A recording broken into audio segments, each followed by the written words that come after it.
First of all, let me tell you a little bit of my background. I've had 7 years of graduate school in physics, mathematics, and computer science. And I worked for Dr. Bill Perry, who became Secretary of Defense when his company was 500 people. I retired from doing systems engineering and top secret reconnaissance programs in 1998, and have since then been involved in education in one aspect or another as a volunteer. I've taught at Carroll College, both calculus and physics, and I'm now teaching again with robotics, to a beginning course in robotics. As I've taught, the thing that bothered me the most with education is the kids coming out of high school. And I've had both the elite kids and I've had some of the more general kids, but their critical thinking skills are appalling. At first I looked at how to solve the problem to get more kids interested in science and engineering. But as I analyzed the problem further, it became clear to me that we need to do a systems engineering job with education. The heart of the requirement is the kid. Each kid is unique, and yet we have a system in which we force the kids to our model rather than adapting to the kid. The thing I see about the computer-based math as an opportunity is, one, you have to have a computer to do computer-based math. Two, we've got great tools like Mathematica. Three, we have the internet. Four, the other thing that's happening right now at the moment that I think that computer-based math could tie into is the absolute explosion in computer-based learning. Now I know we've heard people, poo-poo it, but I've taken 3 courses in edX last spring. I'm taking 4 courses in Coursera and 1 in edX right now. And some of them are so-so, but some of them are absolutely outstanding. What I think is going to happen is that's going to propagate on down to the high school level. Some of them are already there, and some of them are absolutely excellent courses. With that, I think that we're seeing around the world other cultures who don't have the opportunity that we have here, don't have the public education system we have here, are using these and taking these courses by the tens of thousands. So there's an opportunity, I think, for computer-based math to take that lead. And I have a model that I've worked out of using sort of like what Christopher Wolfram's doing. He's working in his dad's company under his dad's tutelage. And I think that we need more industries to take the kids on.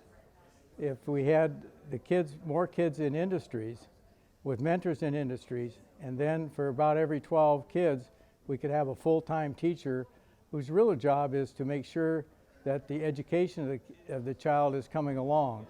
In other words, not having to prepare all these lectures because they're available online. And as a result, I've worked out a cost model that allows a teacher to be paid $80,000 a year and still be less money than what we're using in our current system, which averages around $10,000 per year. And I've worked that out as a cost model. So I think there's a real opportunity in computer-based math to take the leadership, and what Wolfram could do is develop a number of online courses presenting mathematics both from a high level of like what Christopher was doing yesterday, of being able to show his robotic being controlled by Mathematica. Why? Because that's interesting to people. The second is that as they get into more in-depth things, we will find kids, one kid may want to see quadratic equation. Another kid may say, no, I just want to know how to run my robot. Whatever the kid wants to do is what he's going to really learn. And with the model of opening up the kid's mind and pouring it in, which is what our current system does, just doesn't work. We all know it. So that's what I think where we're at. The one problem I see, which is the one that I mentioned a possible solution to, is the bureaucracy of the current system. I heard one of the teachers union ladies give a talk, and she said, we're here for the kids. Unfortunately, that's the last time the word kids was mentioned in the talk.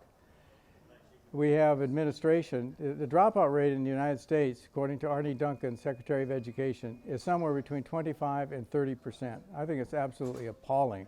It's disgusting. and yet, and then where I'm in, went back to Montana from California now, and our superintendent of public instruction, Denise Juneau, a year and a half ago reported that the Montana dropout rate is 18%, so better than the national. But she also reported that 80% of our prisoners in state prison are from high school dropouts. And the cost of that in California, where I was, when I first went down there about 25, 30 years ago, the cost of prisons was 3%. The cost of prison is now 11%, more than the entire University of California gets, which is 8%.